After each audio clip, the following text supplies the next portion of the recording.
Hello, good evening, everyone, and welcome to the CCLCS Labor Week, our third installment in charting an inclusive approach to recovery. This evening's discussion is a discussion entitled The Arts and Renaissance. And what we're looking at today is getting into the discussion about recovery and resilience and development, and asking the question, what is the role of art and culture?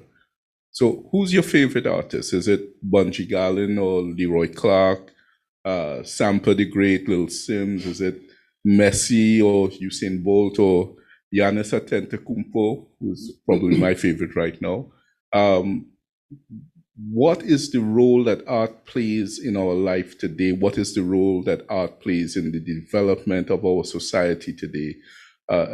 Is it as important in the process of recovery as the discussion about economic development, about how we go back to work safely after COVID, about the process of remote work? What does art do for our society in this process of development?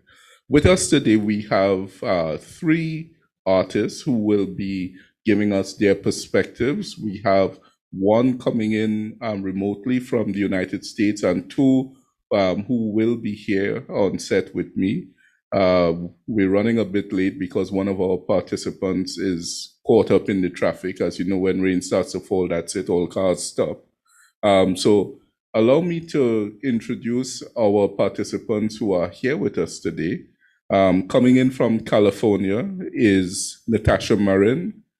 Natasha is a writer and conceptual artist whose people-centered projects have circled the globe since 2012 and have been recognized and acknowledged by Art Forum, the New York Times, the Washington Post, the LA Times, NBC, Al Jazeera, Vice, PBS, and others. And I want you to know that she's cringing right now while I'm reading this.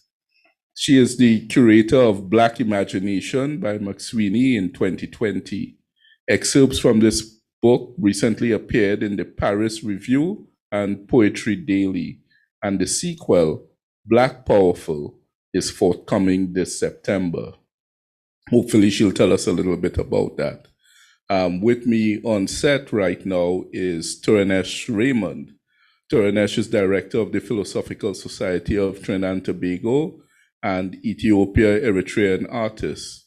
She is fluent in Italian and French, and her specialties include painting, sculpting, screen printing, bookbinding, photography, and curating, just to name a few. She has participated in many group exhibitions, such as the National Emancipation Exhibition of Fine Art, Exhibition of Carnival Art, and the American Women's Club Art Auction. As you can tell, she has no time to watch TV, which she also confessed just recently. She also does stage design and preparation of venues, which include the Orisha Rain Festival in Santa Cruz and set design for the Marsh Gras from 2003 to 2006. We are awaiting Miss Deborah Clement. I'll read her biography for you right now. Ms. Clement is a retired educator and practicing artist. She has worked as a book illustrator at the Foreign Area Studies of the America UNIV in Washington, D.C. Deborah was a teacher of visual arts at El Dorado East Secondary, an adjunct lecturer in figure drawing at the University of the West Indies, Department of Creative and Festival Arts, and was the tutor and anchor for the visual arts cohort of the UWI Diploma in Education. She is currently the owner of Ochre Indigo, an art space, arts place for creative collaboration. She has participated in shows at the Art Society of Trinidad and Tobago, the Rotunda Gallery, Artemis Art Gallery, Think Artwork, Mereki Group Show, and the Carifesta, just to name a few. So these are the participants. I am Ian Daniel, the head of labor studies in Cipriani College, I'm grateful for once not to speak about labor studies, but to speak about something that might actually be transformative of the society that we live in. It is a pleasure to have this forum. This has been one of the things that we've been trying to do for quite a while now. So what we'd like to do is to invite our participants to tell us a little bit about ourselves and to give some introductory remarks on their understanding of the role of art in the development of society. So we'd like to start with Miss Marin across in California. Thank you. Natasha. Hi, it's nice to be here, even remotely as a disembodied floating head in a room far away. I appreciate that. Yeah, suffering through the bio reading is, it's hard. I'm going to get better at it one day. But thank you for the gracious introduction. Introducing myself, I think it's more important to know than like the fact that every news outlet has managed to like say something about my work. If you met me at a dinner party, I'd want you to know that spiders are okay as long as they're not in the bathroom. And then I'm sorry, they have to die. Kids will show you yourself in ways that you were never prepared to witness yourself. And now all of a sudden you have to protect that thing inside of you that's now outside of you. So parenthood is a kick in the head. I think people need to have bigger imaginations to save us. We don't imagine ourselves into more exciting situations. We often just do what's been done before, and that isn't exciting to me. I want to do new things with new people. So my work, it always involves other people. I have always wanted to be the kind of artist or writer that could like sit themselves down in a room by themselves and produce things. That's just not how the creative spirit comes to me. I do admire it in other people though. But everything I do with other people. So these books that I've put out, they're my books, but they're not, because there's like entire communities existing, alive, breathing in book form, you know? So that's kind of me and my work. And I'm happy to be here and talk about the relevance of art. What do I think art is? I think art is a collective expression or testimony to our existence. And I think it has existed at all times and will continue for all times because it's just a fundamental way that we say we're human. That's what I think art is. So back to you, Bob, in the Weather Center. But I'm not letting you off so quickly. I mean, so the what art is this thing, this collective expression of our humanity. If we center ourselves in these depressing times where you have inflation at globally mind-blowing rates, and all of the impacts of the COVID-19 pandemic. What is the role and importance of art today when people are wondering, can I buy groceries? Can I fill my tank with gas? Short answer, no. No groceries, no smiling, no dancing, no gas. No, but long answer or longer answer, I think asking what is the role of art at this time is like it's like asking what is the role of humanity at this time. Like there's no distance. The idea that we can sort of like cordon off art from everything else, I think that's something we need to unlearn. Art is, whether we co-sign it or not. Art is part of how we are human beings. We create. Some people, we were talking about binge watching earlier before we officially started, as a coping mechanism for making it through the pandemic. But what is that? That's consuming art. That's people literally like with an IV, connected to escapism, to somebody's imagination, riding it like a horse out of here, away from the $6 a gallon gas prices and away from the groceries that are extremely expensive compared to how they used to be. It's escape, and it's part of who we are. I don't think I don't know that we can isolate the role. Like, what is the role of humanity in being a human at difficult times? It matters. We need to be as human as possible, and expressing ourselves creatively is part of that. That's just my 2 cents. What do you think?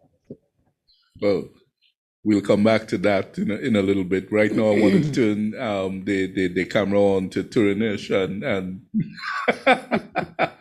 hear what she has to say about herself, about her art, and on the same question, what is the role of art in society today?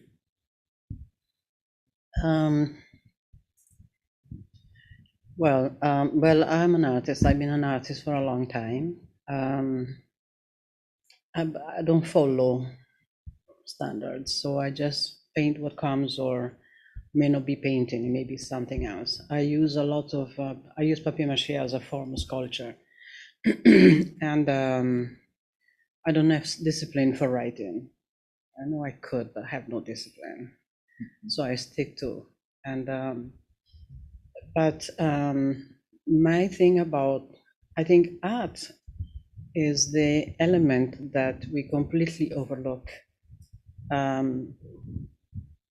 We are the balance in between the intellect and the other is not there. The intellect is promoted all the time, so art is undermined. It's not promoted, and I think that is the problem. And when the COVID came, people got a shock because the things that they could put their heads in and do what they were no longer available. So they were confronted with themselves and the empty, so a lot of people suffer trauma, and I hope that this COVID has taught us that we need to look inwards. We need to try to find out the other side of us, to find a balance. I'm not saying we should get rid of the intellect. The intellect is necessary to some extent, but not so strong and not so aggressive, I believe that art is creative. It's creating, it's not painting or drawing, it's creating. So therefore anybody can be an artist, scientist or little children, best artists. Yeah, because they have it pure, so, and they can teach us plenty. They can help us deconstruct, I should say. So I don't know what else I need to say. No, that's really good, because it connects to the point that we were talking about humanity and the importance of humanity, and coming back to the question of the context of today, the idea of social development, the importance of recovery and resilience.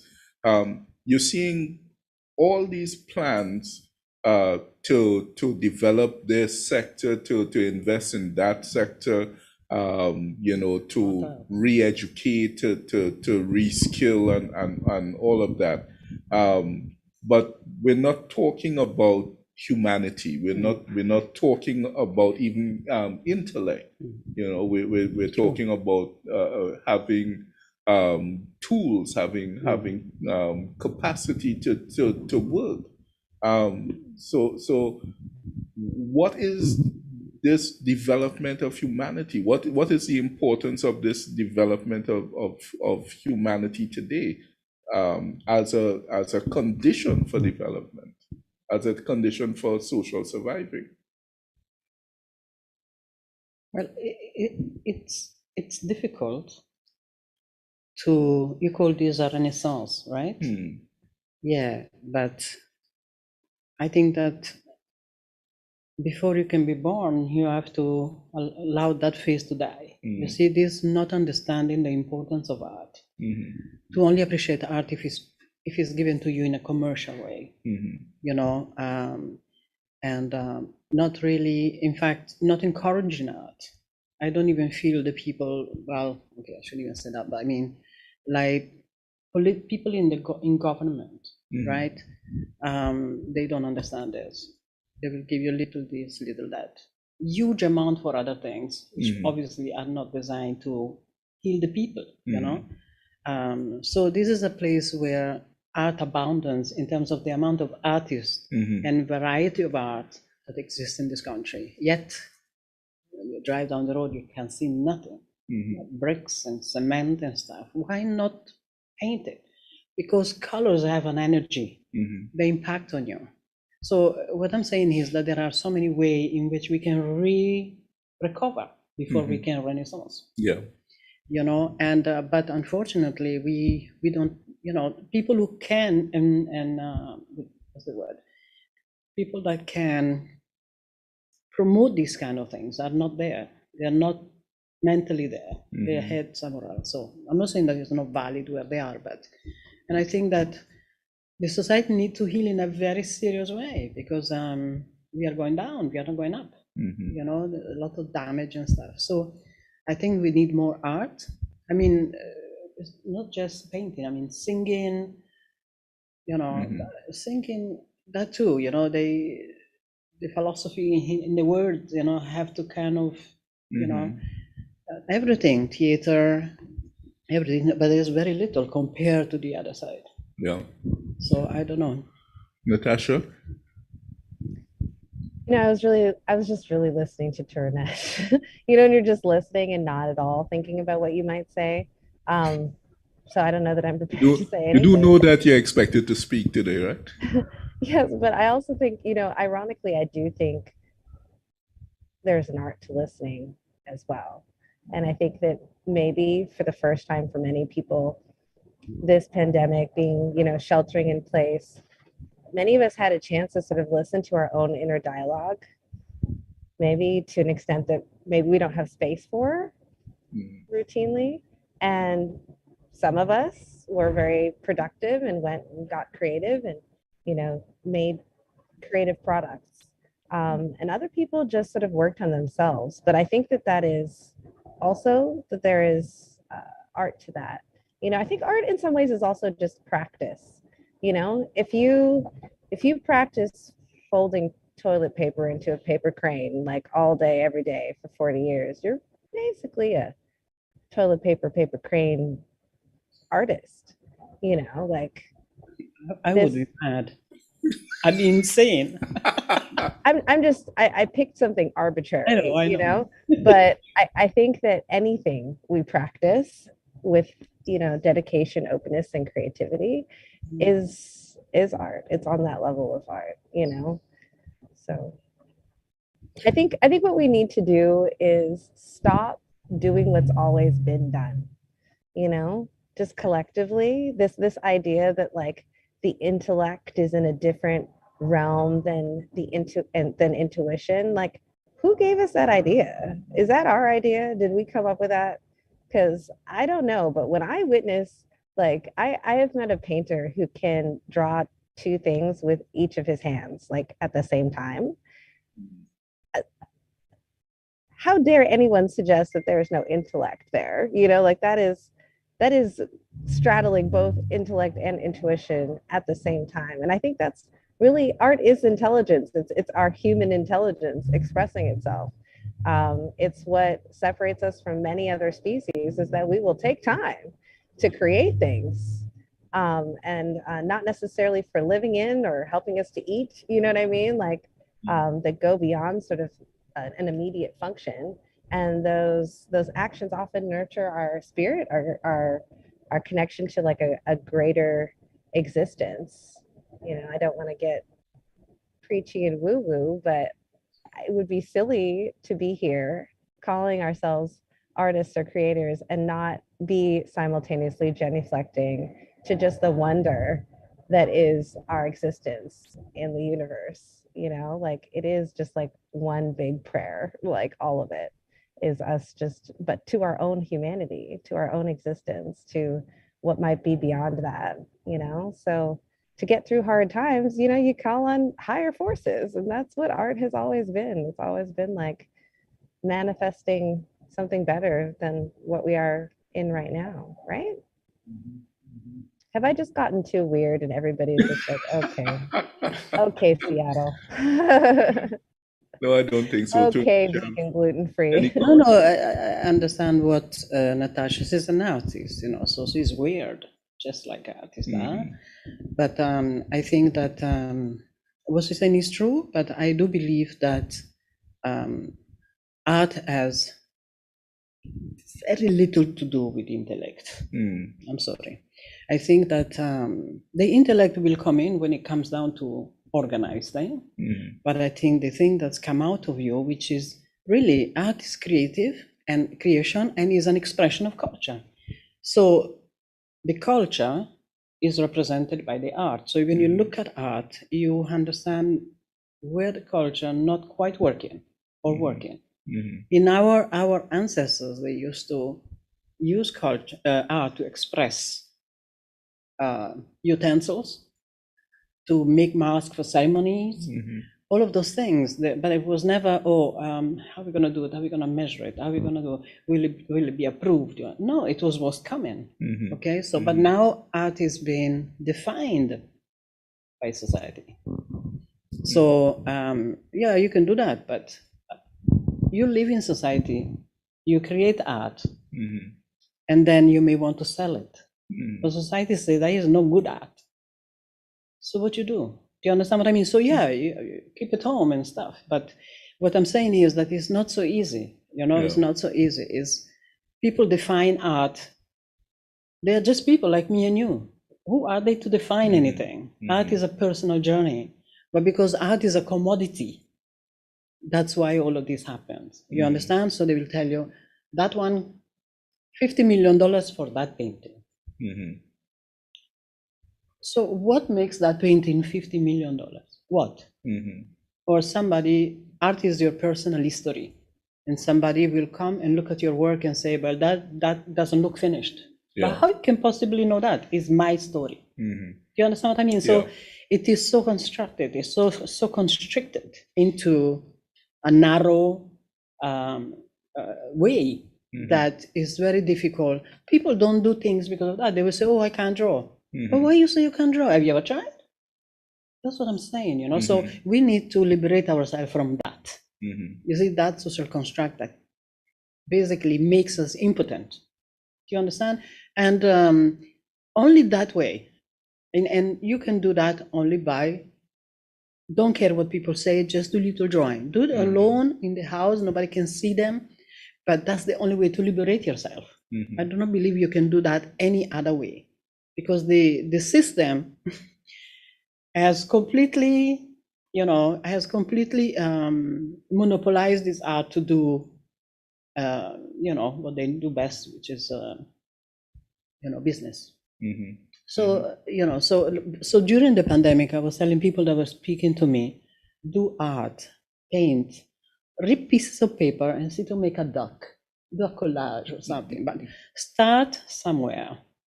You don't have to be called an artist to be able to do those things. Do something with your children. Children are really good. They don't have no barriers.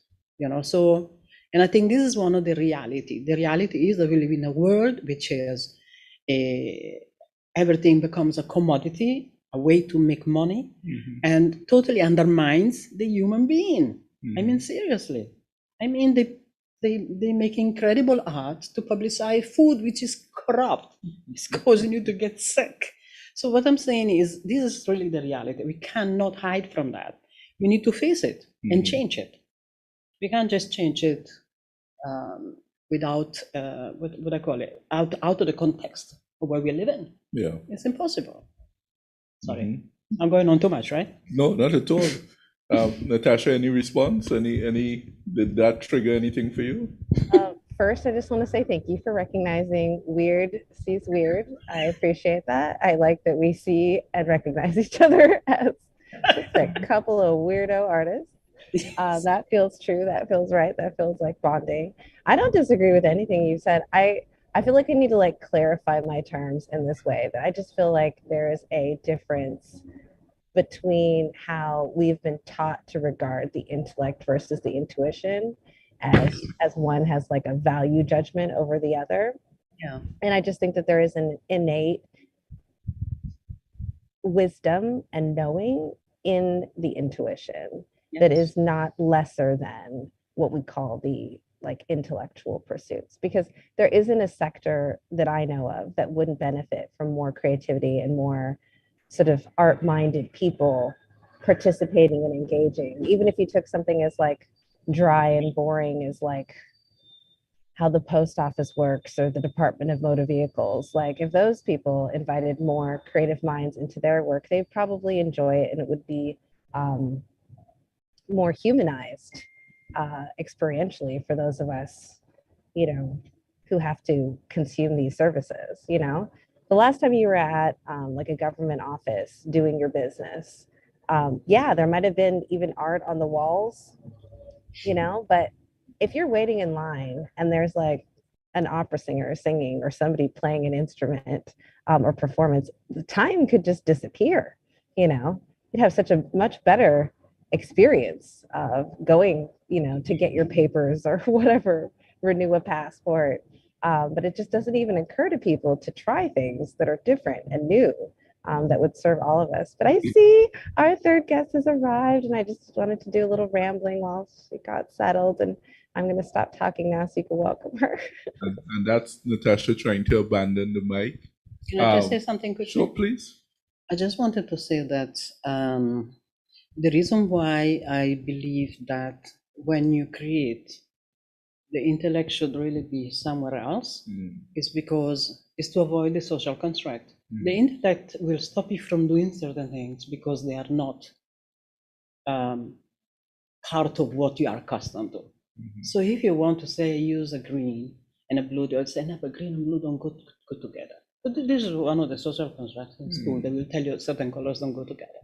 And I think that the other, I call it the other, knows exactly what to, you understand, guide us in the right way. And I think that I don't even call it intuition. I think the intuition is also flawed by the social construct. So it's something way deeper than the intuition. And I think this is part of the discussion that we're trying to delve into. This being weird, this doing things differently, because quite frankly, doing things the way we do it currently just isn't working for, as far as I'm concerned, the vast majority of our society. Doing things the way we are accustomed doing it is just creating a degree of conformity, a degree of regularity where everybody looks the same and everybody wants the same things, and usually it's commodities, you know, so we show how different we are by wearing the same clothes and all of that. And so the question for me is, what is the value of being weird? What is the value of being different, you know, and of using art as the roadway to weirdness and difference? But as Natasha said, we have our third guest, Miss Deborah Clement, here with us. And so Deborah, who got lost or got tied up in traffic. I didn't. She's not going to be spared the And that's the question you're going to ask me? What is this? No, the question weird? We're going to start you off with, tell us a little bit about yourself and your art and what you see the role of art is in society, particularly today. Well, first of all, I apologize for being late. I left my house with an hour and a half to 2 hours to spare, but I take the wrong turnover, and then I got angry because I'm telling myself, you're such a dinosaur. You need to come out more often. Why are you on this webinar? Because you don't know. You don't know. You've forgotten. I have forgotten that rush hour traffic is that bad. It's only while I was in it, I'm saying, well, I had no business talking to people because I'm a fossil. You cannot talk to young people now if you don't know. So part of my issue is that I had to get angry, then I had to pray, and then I had to laugh at myself, and then let it go. And that is what Turunesh was talking about, the duality of human being. because a human being is both critical thinking and creative thinking. They don't match. You have to be able to do both all the time, right? And that's difficult because one is convergent and the other one is divergent. So as a teacher, one of the problems I have always had is that some of my best art students end up in science. And science frustrates them because science has right answers. You are dealing with a problem and everybody's converging and solving the problem. Artists don't think inside the box at all. Yeah. In fact, they would rather there's no box. And sometimes you don't know there's a box because everybody is coming at it from a different angle. The idea is important. The imagination is important, right? We remember how our ancestors were creative. Worship is a creative thing. Every religion sings, dances, plays instruments, has a dress, has an iconic architecture. Every religion has a book, a reading, and every worship form. And as you said, we have become a little modern and we would like to look like everyone else. And so we've lost that memory.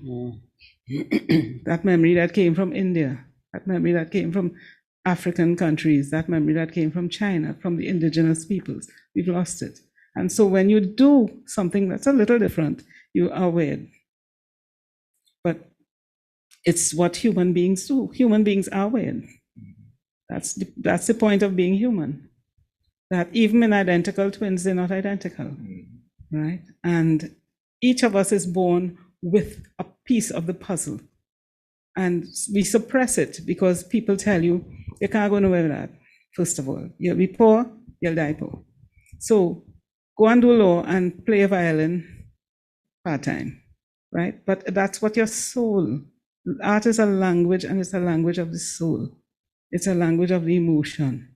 Music is a language, and it's the best music comes from deep within when you let it go, right? Dance. Nobody can deny that dance is a language, right? The problem we have is that we take it for granted because everybody can do it, and everybody should do it. So, as a teacher, though, my problem basically was to try to lift the imagination out of children, to get them to imagine, to emote, to express, to not limit themselves, because in art you can be offensive without offending. You can make strident statements. You can find your voice, right? Artists, we look for the voice, right? And unless you're talking about Muhammad or something, the Pope, you can make your art. You can make your art on politics, on anything. The problem we have is that we've divided the two, and we need now, as artists and scientists, to see that we're all in the same endeavor. Okay. That's kind of long. Yeah, but you will eat, so you're forgiven. Yes, thank you. Any comments from our two other resident participants? I just want to circle back to that hour and a half you spent in traffic, and then you sat down, picked up that mic, like, you know what I mean? Like, that is called setting up the artist. That the art you did on your own internal situation, because I don't think anybody wants to trade places with you right now. Most of us have been there, and it was very unpleasant. And yet here you are, the artist of the moment, creating yourself in this moment, and you're happy and wise and settled and generous, and you know, that's how we sell art to the people. Yeah. You know, it's that self-healing right there. Yeah. Turunesh? Yeah, no, I think obviously an artist because she argues with herself. I do that as well, you know, and yeah, weird. But weird is good. You know, usually people use weird in negative terms. But if you look, you know, we talk about autism and the spectrum. Autistic children are very quick to grasp the arts. Absolutely. Very quick. But you have to expose them to all because they never know which one. And so if you're autistic, you grasp something you hear somebody play the piano and you can play it. If you are normal like us, you can't. You have to go and practice and get angry and quarrel and hone your craft. However, everybody has, as they say, a place on that spectrum. Everybody can find a place and should, because as Turunesh was saying, that pandemic caused us to regress in some ways. It's an incubation period, yes, but now we need to step forward and do the new normal, because in the first webinar that you all had, the first session, they talked about young people, and yesterday too, young people getting a chance and older people getting a chance. Now, old people don't want to retire. Young people want they want a job. How do we marry the two? Because it's only one, you're gearing for the same positions. What we need to do now is to see the value of blending the two, and of older people reaching down to the younger people and working side by side. The point is that we have separated industrial, and we're talking here about Renaissance, but aren't they the same thing? When we talk about industrial, we don't think arts, we think science. When we think Renaissance, we think arts. However, anything you make, the arts are in the middle. Yeah. To sell your shoe, if you want the best shoe, you need to talk to an artist who has that in selling, right? This little thing here, this phone, has changed the way we do things. So as a designer, I'm a trained designer, but I no longer design because the computer has put me out of business. Because you, if you are not an artist, can create a better poster than I can by hand, and it takes you 2 hours, but it'll take me a week, right? That's okay, because I'm recalibrated and gone on to something else. However, with this new technology, there's a chance for everybody to become an artist in some way, a dancer, learn something on YouTube, a singer, something. Exhale, singing is breath. Play an instrument, badly, but play it. And that takes me back to something that Turunesh said earlier, when I think you made the point that art is about this communication, within the society, within the culture. Is the value of art not therefore also the appreciation of art? Not just the people who create it, but that people are able to appreciate it, to feel it, and to have their own experience of art when it stands in front of them, which is a question for anyone. Art, if it's good, reaches an audience, because art is a language, and even if you don't know what you're saying, you just throw color on a page, somebody is going to get a concept out of it. It may not be what you intended. Now, our job as artists is to make the statements that need to be made to one another, intermodality, but also to the audience. And we can't expect them to want it if we don't show it, if we don't expose it. We can't stay in a box, in a gallery, in a concert hall. We have to bring it where people are. Yeah. I remember doing a painting once, and in secondary school, one of my colleagues asked me what it meant. And I asked him, what does it mean to you? That's right. As far as I was concerned, that's the only explanation that was necessary. Turunesh, what are you thinking? Well, I do not put titles to my paintings or my work, because it is my story. It has nothing to do with people. If somebody likes it, then you'll see something in it that talks to you. But I don't want to influence it with a title. That's how I feel. The other thing about it too is I have this issue about saying good art, bad art, How can we say that? If it's something that comes from inside, you cannot judge it. You can just say, well, this is not for me. Fine. You can say it's good or bad. like, when people curate the exhibition, they pick and they don't pick that and don't pick that. I find that's the most ridiculous thing. But isn't that about reaching the right audience as well? Because if you're doing all to do with that, if you're doing commerciality, right? If you know that your art is not a gallerist's dream, or you don't think that, yes. If you don't think, or you're not panning or reaching for the gallery, then you need to find the audience that you're looking for. Yeah. If you want to live as an artist, definitely if you want to, you live have to find it. your customers. Yeah. Yes. Yeah. Mm-hmm. But what I'm saying is that your art will be defined by people. Do you understand? So people will, like, for example. But is that important? Well, it's important if you're making a living from art. But isn't it important for the people, for that people will be defined by the art as well, by the experience of the art? That's very important. It's when I say to you, the way some people define my art, they call it juju art. Okay, so what I'm saying is that it's good and it's bad. You understand? Because some people will understand juju in the right way, and some people will take it the other way. I was going to ask you that and say if juju is bad or good. I was confused. Is what? It's bad? If it's bad or good, I was confused. Is that a disparaging statement? I was confused. Oh, I was also wondering the same thing. Was this an insult, or were you flattered? Right. Well, that's what I'm trying to say. It's according to how people view juju. You understand? There are people which are afraid of juju. They think it's, they call it obia, stuff like that. Does it matter? Well, it matters because they don't buy it.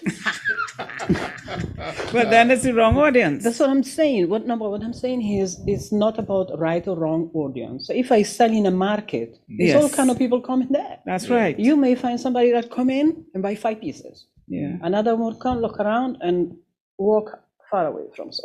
So what I'm saying is that the way you perceive art is how you have been taught. Your thought in terms of what you think about religion, what you think about social, what you think about all of those things. You know why Buju Bantu is very popular, or the local guy, Montano? They often sing about things that people relate to. Yeah. Do you understand what I'm saying? That's why art is very powerful. Right. So you can get people to, you understand, but again, there is not just that side of art. There is also the kind of art that doesn't conform necessarily to what everybody find acceptable, and that is the issue. But Buju wasn't acceptable when he started. No, I just called the name. I just called the name. In fact, some artists work towards being controversial so that they can get an audience. Hip-hop artists do it all the time. Yeah. So we have a question coming in because I almost forgot that there was an audience out there. What do you think artists can do with the art form to bring it back to the workplace? Is it not in the workplace? I told you I'm a dinosaur. It needs to be in the workplace some more. Pardon? Well, it could definitely stand. We could stand to have more creativity in the workplace. I don't even care where your workplace is. I'm sure you need to. I would say more that we need to acknowledge people's creativity. Remember, with critical thinking, everything is straight and there are guidelines and there are rules, and we stay within those boundaries. With creative thinking, we tend to want to break the boundaries. We know what the rules are. We're not doing that. So there needs to be more of a blend of the both. Right? This is why children hate school, because there are rules, but rules are important. So as an artist, you tell a child, if you're breaking a rule, know what the rule is. Know that you're breaking a rule and know why, right? That's part of why in a workplace, you have that pulling and tugging. It's important to have the arts in anything you do, because that's how you reach people more efficiently and effectively, right? If you think of Broadway theater, that message gets across extremely easily. So then why is our approach to education increasingly so homogenizing? Why is it's so I think we were saying earlier, you were saying, so science oriented, as opposed to it being creative. Because it's manageable. Mm. It's manageable, it's quantifiable, it's algorithmic. And so it's one at a time, Artists exist in parallel realities half of the time. So you will be creating here and be creating there, be on a different theme altogether, right? It's difficult to quantify what an artist does. It's difficult to corral it, right? You know, you're an artist. If you draw a border, it's because you're going to break the border. That's the only reason you need a border. Otherwise, you don't need one, right? That's what I think of when I think of the stringent workplace and school. That schools manage children to make it easy for themselves. School uniforms are the same that they've always been. Which school would be brave enough to change uniform to a tropical uniform? We are very colonial, and we need to stop being colonial, because we ourselves are not colonial people. We have put on that jacket and we're wearing it. It's uncomfortable. We need to throw it off. So I haven't heard Natasha for a little while from Whiteland Dear. I think that colonial reference is a good point to bring Natasha back into the discussion. Natasha. Reporting to you live from Whitelandia. It's Natasha Marin. Let's see. What can I say? Honestly, I'm really enjoying listening to you all talk. Like, these are things that I don't necessarily get a chance to think about all the time when we're just, you know, on our autopilot, being our performing humanity to the extent to which we allow ourselves every day. But I actually was still in my navel wondering why I had like a positive reaction to being called weird and sort of an allergic reaction when Deborah mentioned normal as a term for all of us. So I was still kind of analyzing the way we do, okay, because let's admit it, to even pretend to be creative people in this world, you have to allow yourself the space to think about whatever you want to think about, you know, and that's probably the most audacious act of being a quote unquote artist, right? Is that you allow yourself to think about whatever it is you're thinking about. You give yourself that space. So I was being an artist, and I was like, why was weird like a cat purring? You know what I mean? Like it was pleasant and felt like acknowledgement. And why did normal feel like a slur?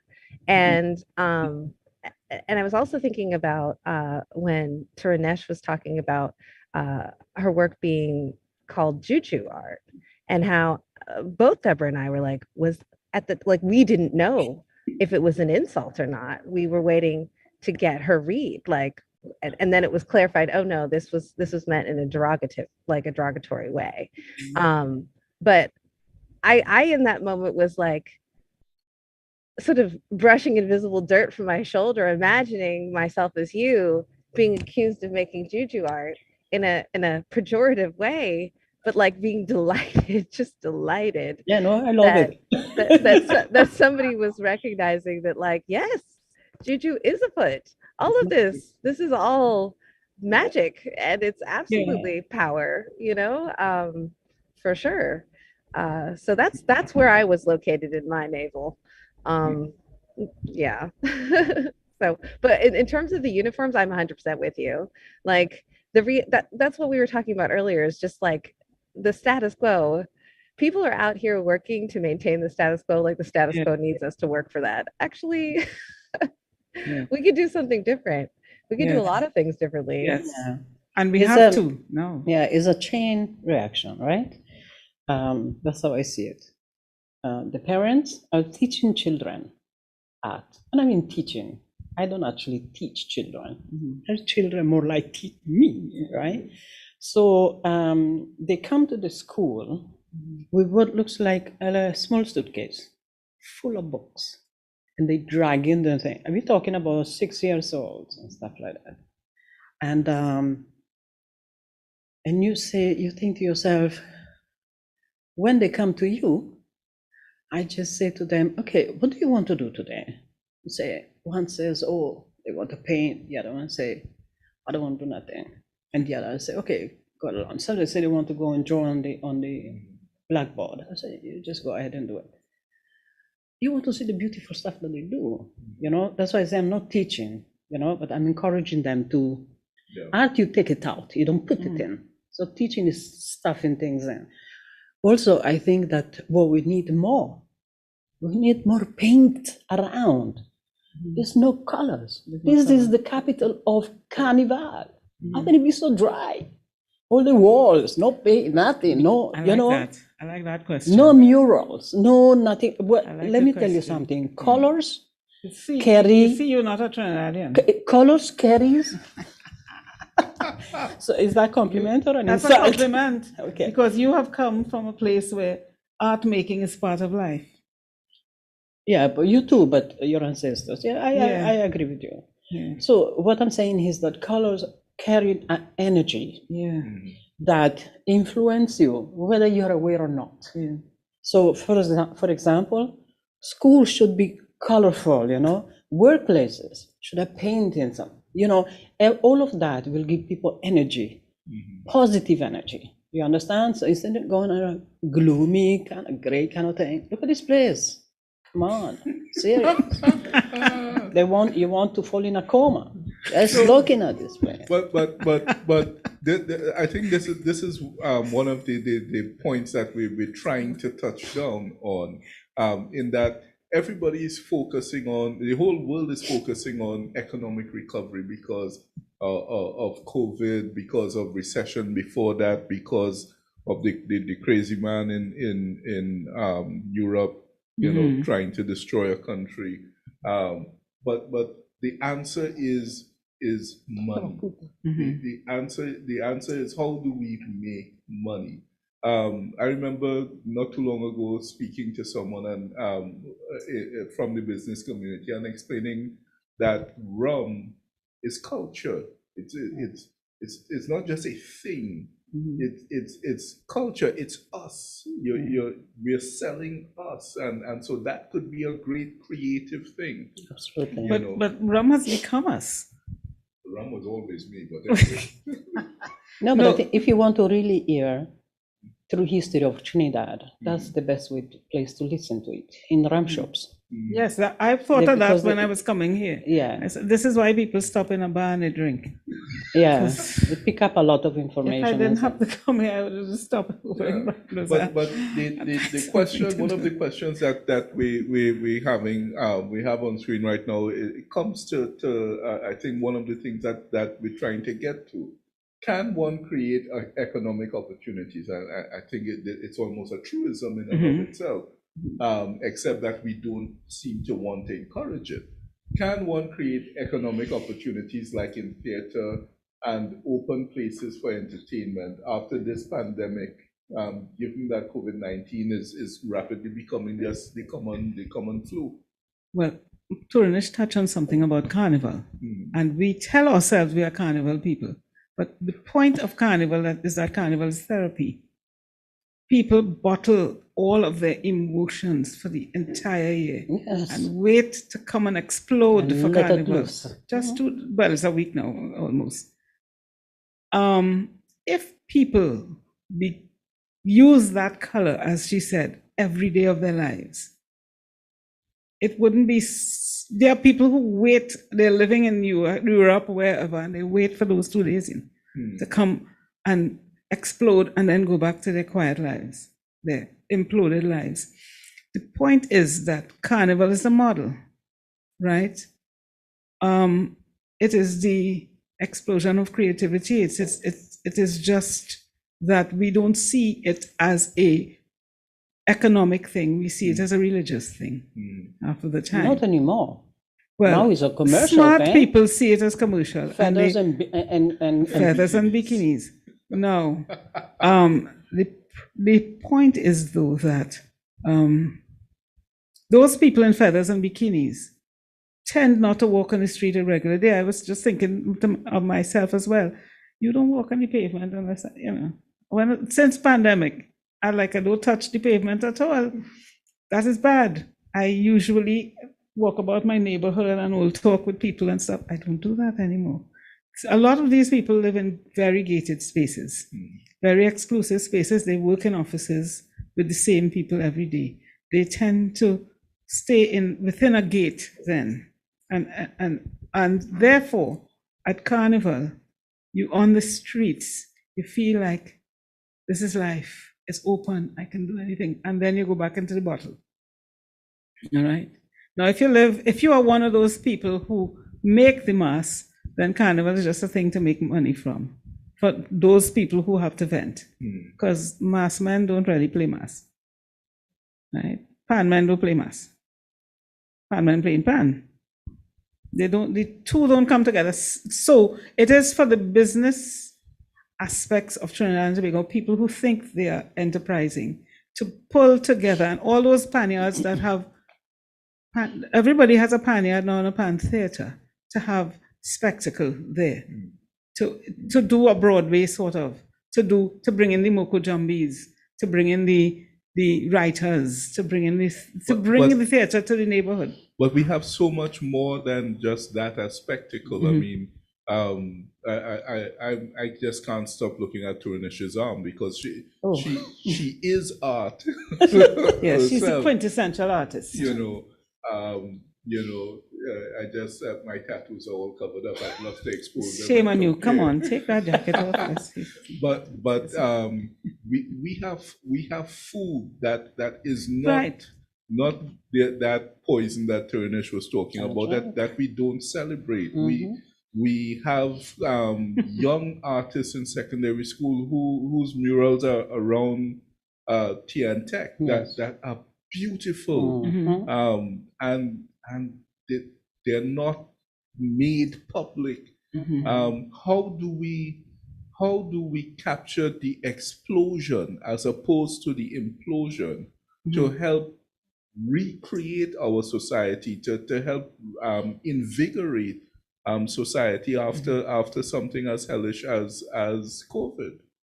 And Natasha, please be aware that you have to speak as well. She's still there.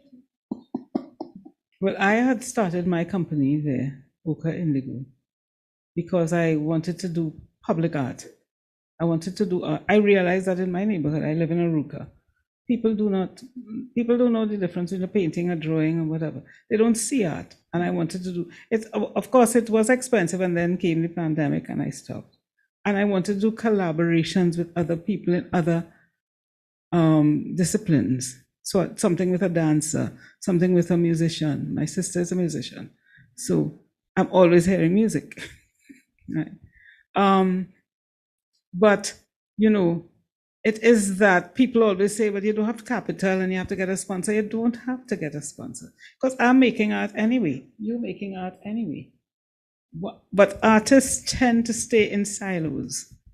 It's a solitary thing. You stay in your place and you make your stuff, and then you hope that people come and see it. We have to come out of the silos that we are in. We have to be more participatory in society. We have to come down into the streets. We have to talk to the people we live with, right? And we have to also put what we do where people can see it, because they're not coming. That would benefit teenagers especially, and young people, because the young people are multimodal.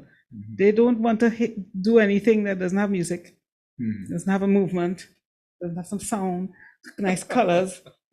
Young people want to dress differently. They don't want the same old, same old. So Renesh's granddaughter is bobbing her head like a bobblehead right now. It almost fell off just now. And so we think of them as disrespectful and indisciplined and so on, but they're really young. They're really bursting with creativity and yearning for something more than degree that we have forced ourselves to be. Natasha?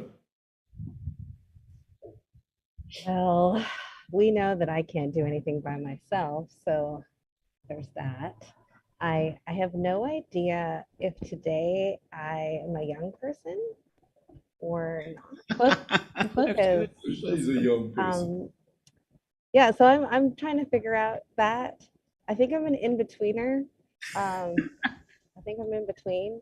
I do know, because I have a teenager who I am certain is a young person, that where that demographic is consuming art is often through, social media. Yeah. It's Instagram, it's TikTok. And, for a long time, I also was too good for these things, in that way. But at some point in the pandemic, I went ahead and downloaded TikTok. Best thing I ever did. Best thing I ever did. Wow. There's so much out there. There's so many ways for people to be creative. And it just blows your mind. Like the way people reuse each other's sound and audio to create new things, and the amount of music that is coming out via social media first. It's absolutely a great time to be alive and to be creative and to want to get engaged. And for those of us who are hesitant to engage in that way, I would hope that we would try some new things too. Like I think we all agree that that there's something pure and unruined in the young mind that teaches all of us all the time. And we maybe even remember what that was like before the oldening happened to us, and it's really free. It's what liberation is made of, I think, is that freedom from even knowing what's expected of you. So I do hope that people in positions of power, gatekeepers, understand that, the freshest, hottest stuff is always whatever the young people are doing, whatever the people on the periphery of the mainstream are doing, people who no one stops to give the mic to, because they're not, established. They're not sitting on a panel. If I were in person, I would probably have passed the microphone around, because I want to know what other people think as well. Like I want to be immersed in all the ideas. That's what makes us feel alive and connected to each other. But I love the idea of making Port of Spain more colorful, and taking uniforms. I mean, imagine if there were contests where you had local designers design the uniforms, redesign the uniforms. Yeah.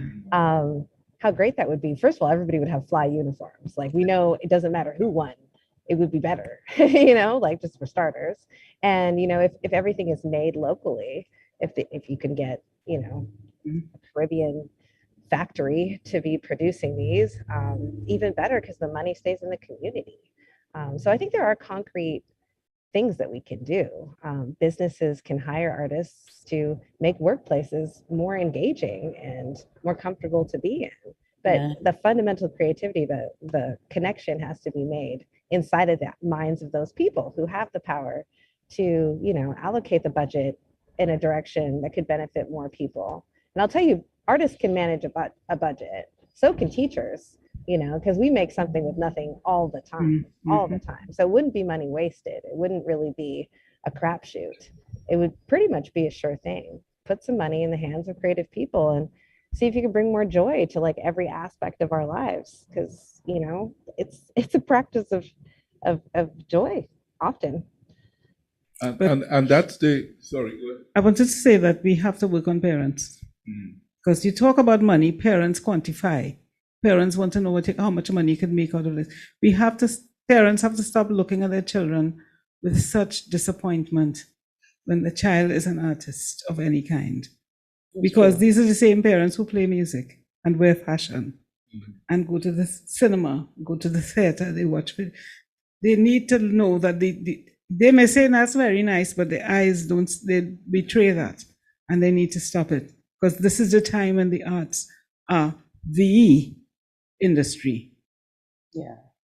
And my opinion to this question is that Pandemic. the only way to heal the nation. Let me just read the question. Yeah. Art is not always understood by all, but how can we use this multifaceted art form to heal the nation coming out of a pandemic?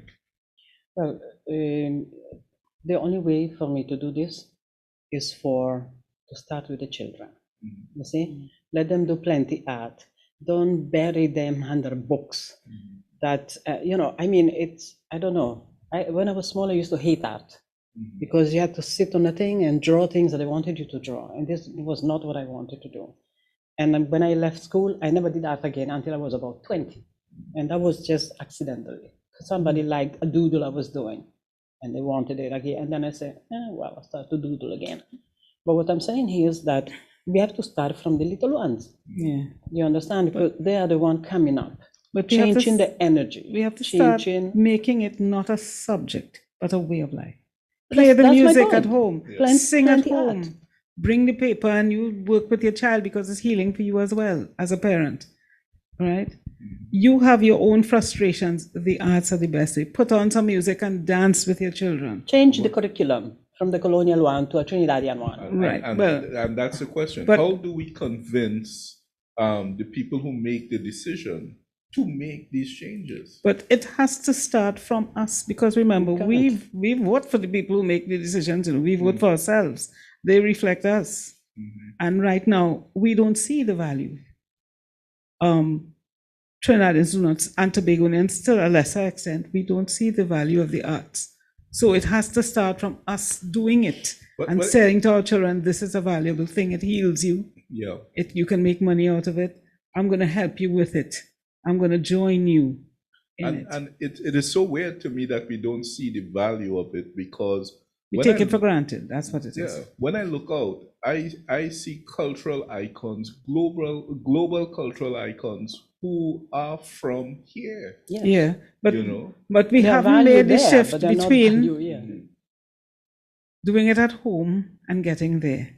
Parents haven't noticed that is a support mechanism. They are the support mechanism. If Marshall Montano mother say, you can't do this because you can't make no money off of it, that would be the end of that. David Rudder, he's saying, you have to get the support from the people with whom you commune, your community. And that leads to the next question. If culture is a reflection of the collective creativity of a civilization, of a people, should the ideal of successful artistry be, this is a really good question, the facilitation of individuality and creativity in the common space? If so, what role should the Directorate of Other Publics play, if any? That's a mouthful. But should the ideal of successful artistry be the facilitation of individuality and creativity? And I think that this is, again, one of the touchstones of what we're talking about, where our society is asking everybody to be homogenized, to be the same, draining of the creativity, the implosion rather than the explosion. Because we want to look foreign, but we don't know what foreign looks like. But we want to fit in with the foreign. I think that we also need to pay attention to the word individual. You see, because it works against communities. And I think that the system is for that. So the telephone, that is to promote individualism even more, because now people don't talk to each other anymore. They're always on the phone. So and communities was going to save us, nothing else. Yes, because as Turunesh said, we talk about community, but with whom do you commune? Those are the people who are your community. How do they see you? Do they see you as boring, gray, buttoned up, really repressed, or do they see you as a creative being as well? As well. You start with your community, and as your community begins to influence other communities, it becomes a groundswell. Natasha? That question, though, I'm over here not looking at it with my eyes, so I can't see it. Can you give it to me one more question. time? Oh, it was a long question. Very good. You can give me the TLDR. You can give me the haiku. Well, we're asking, is the should the ideal of artistry be the facilitation of creativity in the common space, individuality and creativity in the common space? Is that what we want art to do? Okay. I gotta say that the way art sort of is enacted these days, I don't know that is natural, and I hesitate to use the word natural, but I do think, and I don't know specifically if it was Deborah or Turunesh who specifically, I think everyone spoke to this, but art is for community. It is cultural. It is supposed to be connected to something. I don't know that it's the way we enact art making in isolation now. I don't know that that is ideal. I think we do get a lot from interacting with each other. So yes, you can cultivate the individual for sure, but you know, cultivating the community, making something universal has always been my understanding of like what art is for. Somebody said to me once, specifically about writing, that like writers can't afford to have shame, because if a writer stops to have their own personal shame, they're not giving the opposite of that, the totality around the shame, to the people to connect with as a universal human experience. You know, so oftentimes when you read good writing, it's not that the person is like lauding themselves so much as that they are somehow able to convey an experience that maybe you've had or that you understand, or transport you to a new realm of thought, right? And I think all creative processes do that. You know, when you are singing or you're hearing someone sing, you know, sometimes the skin on the back of your neck tightens up. Like it's a primordial response that you're having to drums and to rhythms and to language and sounds and colors. And we've all kind of spoken to this in our own ways. So I think what's fascinating about what art can do is how it can connect us in those ways, beyond languages, beyond cultures, religions, you know, gender, sexual orientations. Like you can feel sort of like the collective thrum of humanity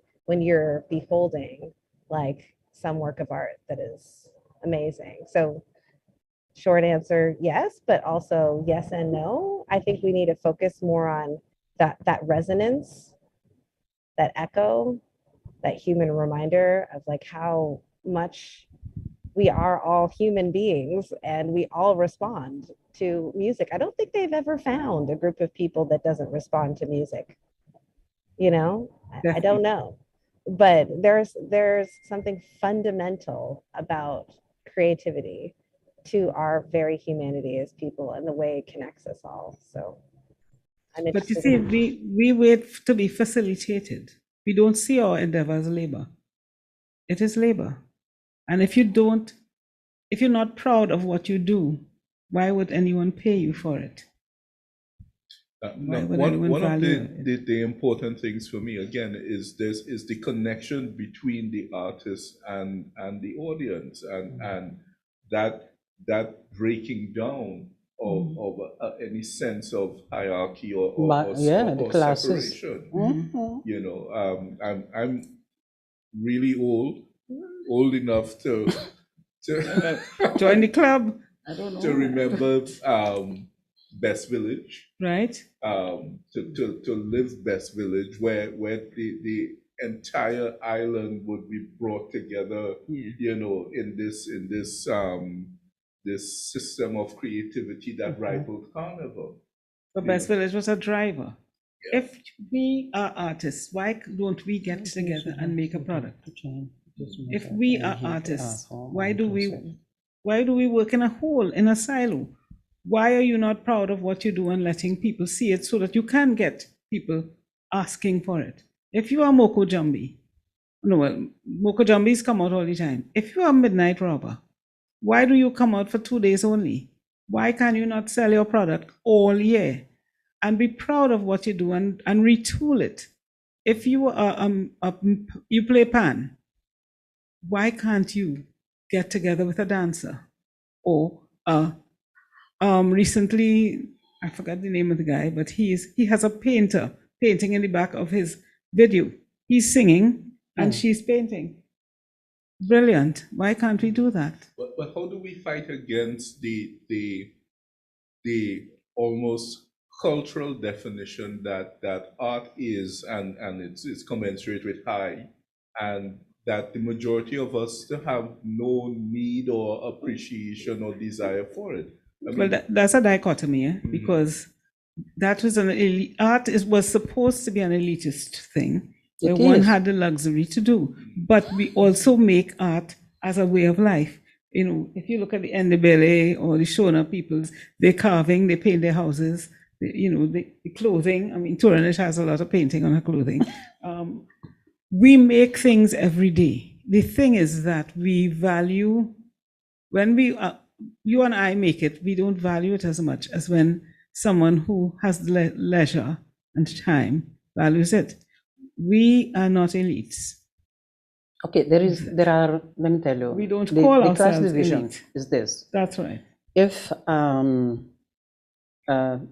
painting, those kind of things, that is fine art. Yeah, that's fine. Every other art is and craft. If you're making baskets, you understand? it's craft. It's not art, it's craft. Yeah. So why is that now? I'll tell you why. Because if you make a basket, you make one. There's a man who's turning bowls. His bowls are art because he doesn't ever make the same bowl. So you buy one, nobody else is gonna. It's like the guy who makes your shoe. He makes one. No, there must be thousands. That's not art. That is not in craft. All right. But but when you make 10 one time, the value has become less because you're making 10 one time, 10 people. The guy who's sitting carving a bird out of a branch, he's making one. You pay for that one. If he made 12, there's a different story because it becomes craft. And when he puts it on a machine and they make 1,000. Well, I don't call that a craft, man. You know, that is artisan. It's an artisan. But I think that if somebody works with any other medium apart from the established, which is fine art and stuff, they are craft people. Well, that has changed now because people are weaving, people are doing all sorts of things now. However, it's not we changed. need to value it, and we need to see that it's not others just carve a little We thing. need to stop to listen to people to tell us what is valuable and what is not valuable when it comes down to art. Well, another thing I found about people don't value art to a point that they don't want to pay you the money you're supposed to get. That's it, the remuneration. They will come and barter with you. Go and buy a potato and barter with that man. Don't barter with my art. Would you go and barter with a doctor? Why? I'm not different from a doctor. But see, because the artists do that as well. If a mason tells you, I make a $500 a day. Once I come into your compound, $500.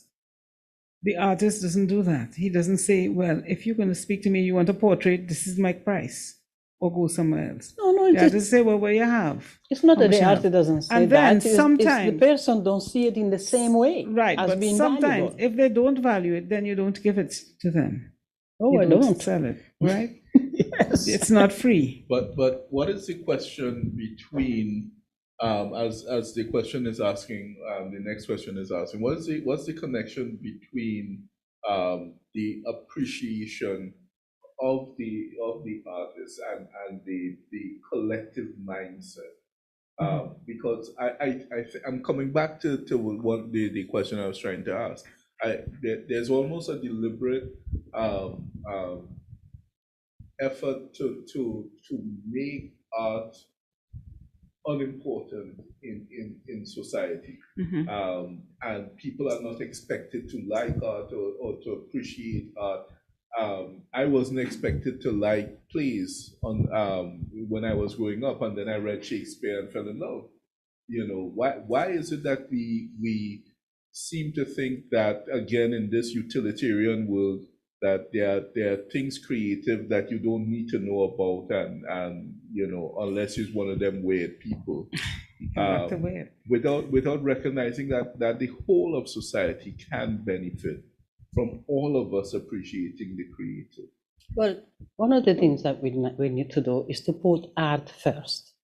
Now you see this program here? Art is the last. That's my point. My point is that art is seen as something to finish the thing, to conclude the thing, to put on top of the thing. It's never value for the power that it has. Do you understand? Yeah. So it's always the end.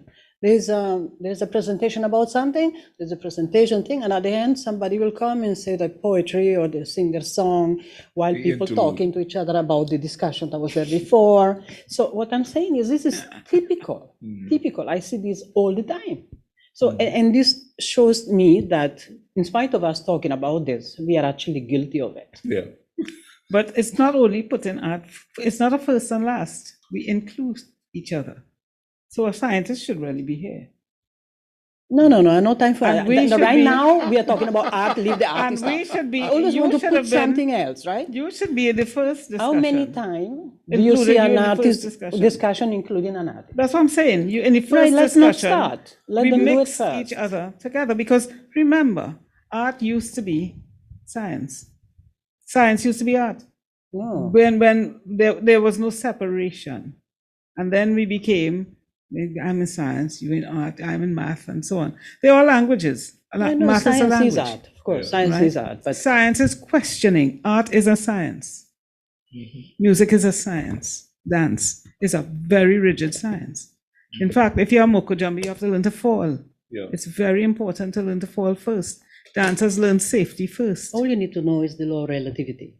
But what I'm saying is, right? No, I'm not a My mokojambi. cousin fell and broke both his You arms. have to learn to fall, right? They did teach you not that. learn to fall. No, but I Right. agree with you. If you But are a what I'm singer, saying to you is that I want to concentrate on art. on art, right? We can include But all the other things afterwards. I but include art is all the always, arts. we never really talk about art unless we put in something else in. Hmm. I'm saying, let's deal with that. We're you dealing know? with art and money, eh? Art and finance. Very Art important. and money and society And valuing of your work. But not just. But for me, it's not just value. I'm trying to look at art as a relationship between the artist and people. And people, yeah. Yes. And you know. communities. And so the value for me is about that extension to community. Yes. Should Yes. I be concerned Absolutely. about just creating jobs and not putting money behind art, which is the decision that people, All the political time. directorates make. That's right. But So- also, my question is, why do you make your job so rigid? And as Natasha said, so, well, let's use the word boring, that there is no space for people to be creative. Why do you make a job that is so rules oriented that people feel that they have to vent, they have to drink when they leave the job, they have to do something, smoke, whatever, because they can't. It keeps you in a, as you said, in a tight straitjacket when you're Yeah. at the job. If you wear a color or you have your hair like that or so on, you have the tattoos, they tell you cover it. You know, if you like to sing and you're singing while you're working, people, it's not It's not valued. accepted. Yeah, it's not. yeah. It's antisocial. It's considered antisocial, right? We know that those are parts of us that are missing. We know, and that's why we're falling apart. We need to put them all back together. As Leroy Clark said, we have to remember ourselves. Turunesh?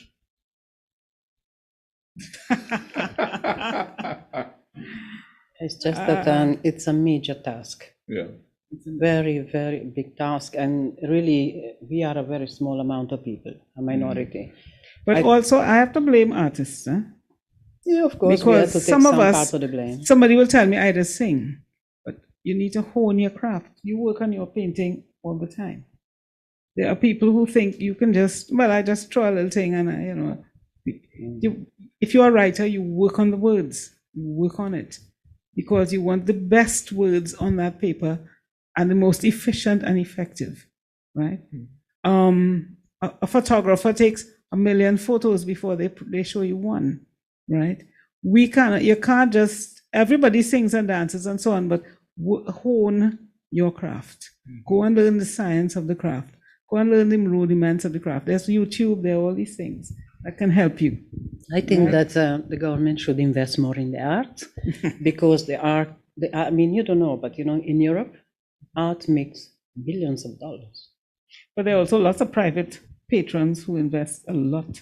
No, I'm talking just from the, what you call it, at the end of the year, when they calculate, you find that art is very, very rewarding. You know, I mean, theater, galleries, all of those things. So there is money in art, but I don't think people realize that. But you were talking about Best Village, and Best Village was driven by the government. How many of those people have come back and kept their companies going? Why? And kept their I mean, only like Malik and a few others. How many of them have kept their retinues going? How many of those musicians are still practicing? How many of those costume designers and so on? They did it for the money and for the government money. You can't just, we have a tendency to wait and be reactive and wait for the crumbs to fall from the table. When we ourselves are the product. I am the product, I'm my product, and I have agency, and I can sell myself. Well, Natasha, what do you say about that? You, as the communal artist, what is the role of your agency in creating the connection to the community? I was still thinking about governments investing more in artists. Because ignore my question and go ahead. I'm sorry. But I've kind of been doing it the whole time, like no offense or anything, but I don't know if anybody's noticed. Yeah, so I'm thinking about what Turunesh said, because yes, we do want governments to invest more in artists, but oftentimes when artists interact with the government, it's not necessarily like a super pleasant experience. You know, throughout all the cultures that I can think of or I've been exposed to, there's always like a relationship between like host and guest, you know? And when the government is hosting an artist, one would hope that there are actually artists helping the government to host the artists. Because I don't even know that the government really knows how to responsibly hold artists. True. So I wish the government had more artists in it, I guess is what I'm saying. Yeah.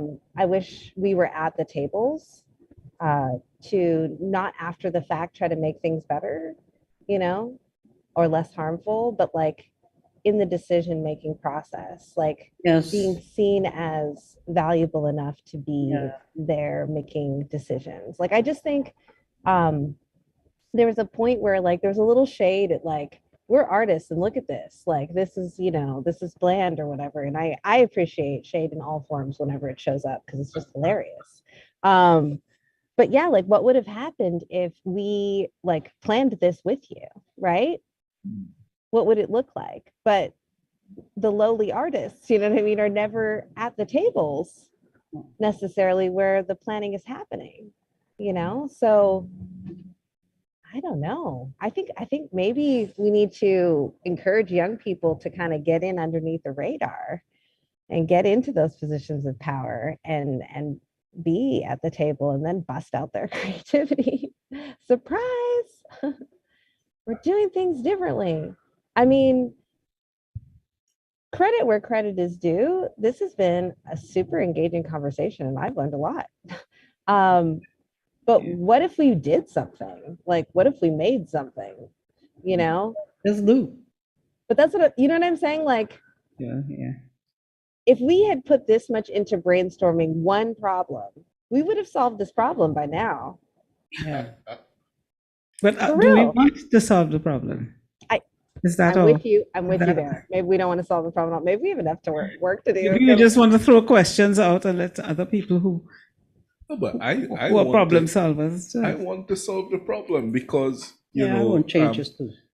change is good. Change is necessary for all of the creative young people around us. There are people, there are young people as well who react. They don't react to things that are beautiful. I remember once seeing in a Maybe they don't classroom. see it as beautiful. Well, that's the point. Saying in a classroom that Usain Bolt is beautiful when he runs. Yes, fantastic. It's not athletics. It's art. magic. It's art. Yeah. It's a craft, and he has honed it. And the young people's mouths opened up like, how can you say that? You know, like as if I was cursing the man. You know.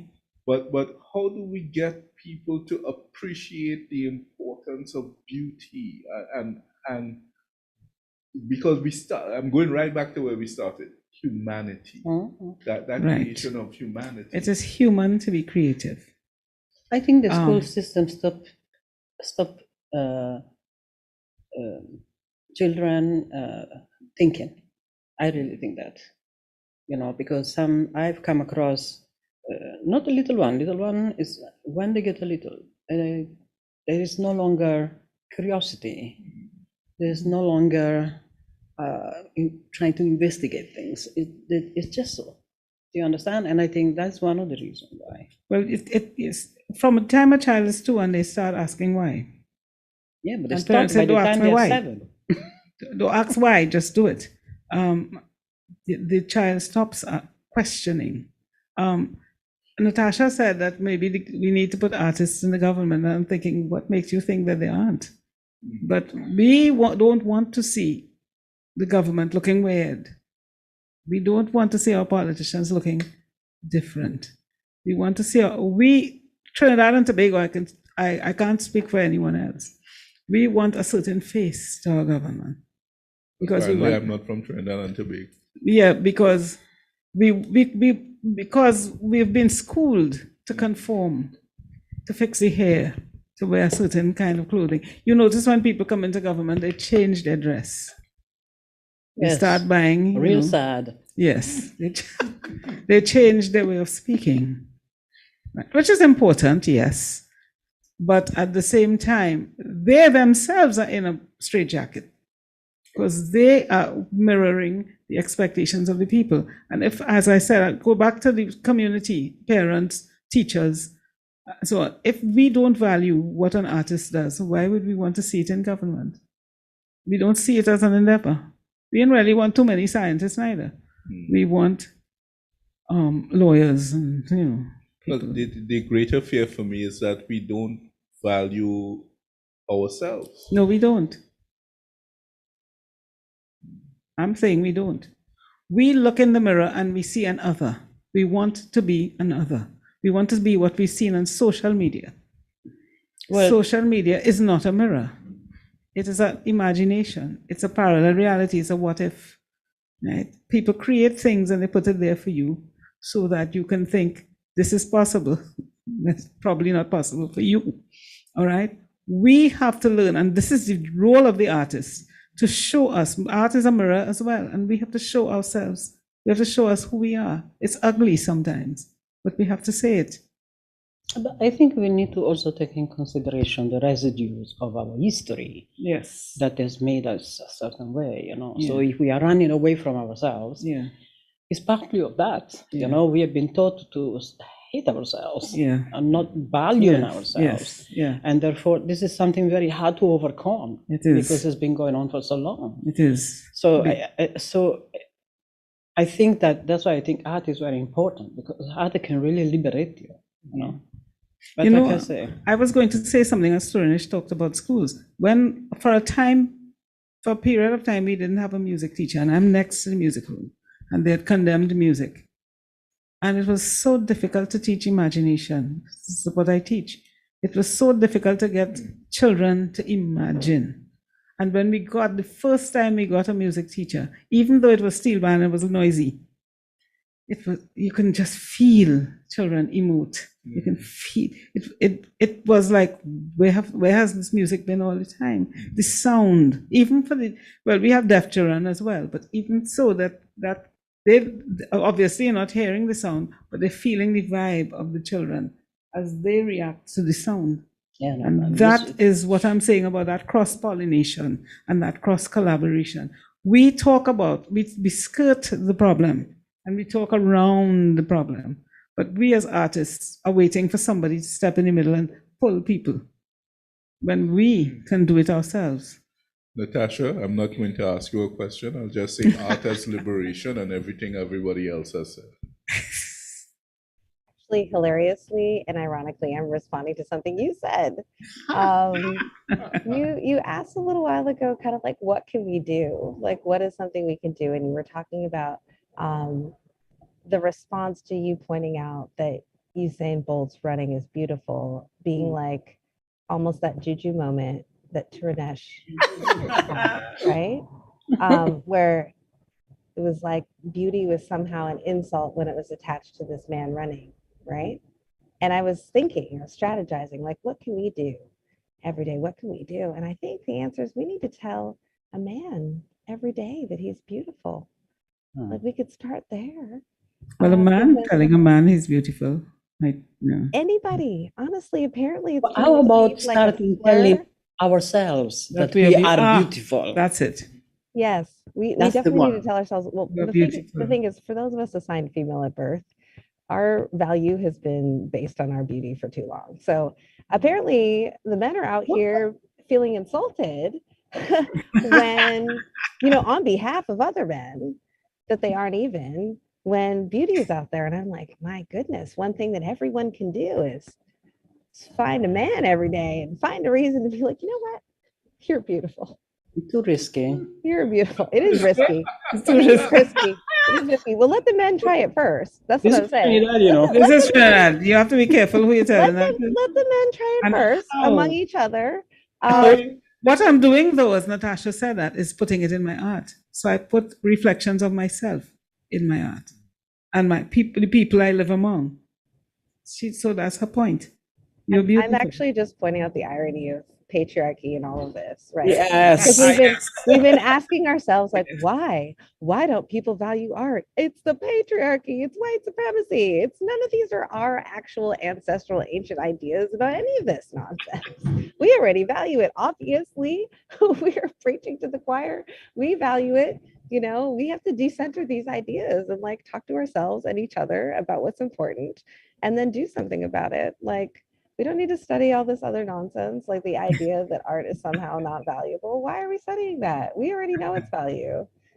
We feel it. It's part of our histories, We know it's valuable, but how do we get it to be re-embraced? How I think people will value art when like men value women. Hashtag that's what I'm trying to say. Like, so right about then, everybody should be like, oh, I get You have to do a man in the street. You need to do a man in the street and walk around asking guys, what do you think about using? Is this beautiful? What do you think beauty is? Well, actually, oh my God. I did an experiment in a class where I asked the men to write a list of 10 beautiful men. Ooh. And they couldn't get past 3. And then they had me and I got past 15, so. Yeah. And they didn't put themselves? No, they didn't. No, but they are afraid to be labeled something. Yeah.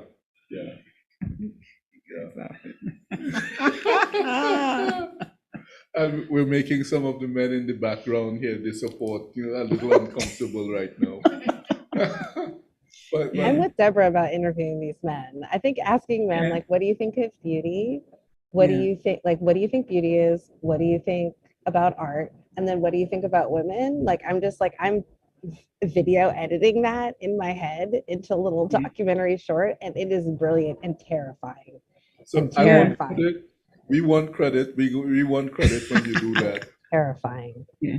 The transition between what do you think about art and then I asked the boy, when do boys stop wearing color? Because there's a point where boys wear nice colorful shirts in school, you see them flowers and things, and then there's an age where they wear plaid. Yes, that and age. stripe, brown and cream, khaki pants and blue shirt, school uniform forever. Yeah, the support staff are under attack right now. Yeah. No, because I know in my school they had a staff meeting for men only, and we sitting by the window looking because everybody had gray pants, striped shirt, white, brown and cream. The only people who were dressed differently was the art teacher and a few other male teachers who were strong. I'm sorry, we have to go back to there was a meeting just for the men. Like, what exactly was happening that day? Is this normal? This is normal? No, the boys were fighting. So only the men got to talk about that? The boys were fighting. The men sat down and they worked out a strategy, which I applauded. Yeah, no, there were no women, if this is what you want to know. The men stepped up then. And perhaps this is part of the problem that we're talking about. How do you talk about humanity when you separate boys and men from girls? Women were quarreling all the time and having their meetings. So they decided the men need to step up and do something with these boys. And start meeting. Model what, man, and start interacting with boys a little more. So, it was a good thing. Well, so, I'm told that we have less than a minute again. So this has been the most interesting conversation that I've had in Cipriani in ages. Because your questions are strange. Yeah, yes, it has been, and because everybody on the panel is weird. It's weird. So perhaps we can ask each of the panelists to just make a closing comment for us, and apologizing for the fact that we're doing it last and not first. So, Turunesh. Yes, well, I want to thank you for this opportunity. I think it's very important that we take this serious, that we really consider art as a way of healing the nation, ourselves and the nation. It's about time we do something. I mean, this place is so creative, and all this creativity just... So, yeah, let's go for that. Thank you, Deborah. Well, I'm looking forward to some collaborations and some cross-pollination of ideas and starting back the public art that people can see. This is art. This is what an artist is, where it is good. Well, I'm looking forward to the documentary. Deborah, when are we starting that? Sorry, Natasha. Natasha. Yes. I mean, it's easy enough to do, really. It's just asking people questions and listening to the answers. And that's what I would say would be like my final thought is like, let's never stop asking questions, whether we call ourselves artists or not. Like, question the status quo. The status quo doesn't need your help holding it up. You can afford to take a break and ask yourself a question like, is this right? And artists, we practice that. We're supposed to. That's our homework, is to like challenge ourselves, do some different stuff, because who else is going to do it, right? So yeah, let's keep asking questions like we did today, and listening to ourselves and each other. The art of listening. Yes. Well, thank you very much, panelists, for being here today. This was, as I said, a really nice conversation. I'd like to thank all of you who tuned in today. As part of Cipriani's Labor Week commemoration, our third installment in our commemoration of Labor Day 2022. Thank you for being with us here today, and for those of you who have been with us throughout the entire activity. I'd like to thank all of the support staff who's made this week really rewarding and very effective. The gentleman behind the scenes in their plaid and no color, and and for this the crew at 𝗪𝗲𝗀𝗀 Institute for Research and Debate. Thank you very much for being such an important part of this. Labor Day is a crucial part in the history of Trinidad and Tobago. Understanding the role of labor in creating our society, understanding the role of labor as we go forward in creating our recovery and creating our resilience to the kinds of disruptions that COVID represents, and all of the different natural disasters that constantly disrupt our societies. We have to figure out how to be more resilient, but our resilience must be inclusive, it must be fair, it must be just.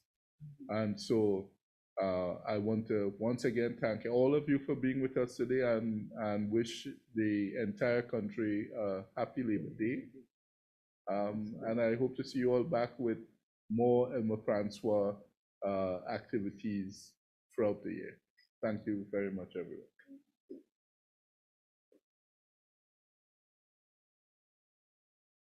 And power to 𝗪𝗲𝗀𝗀𝘀.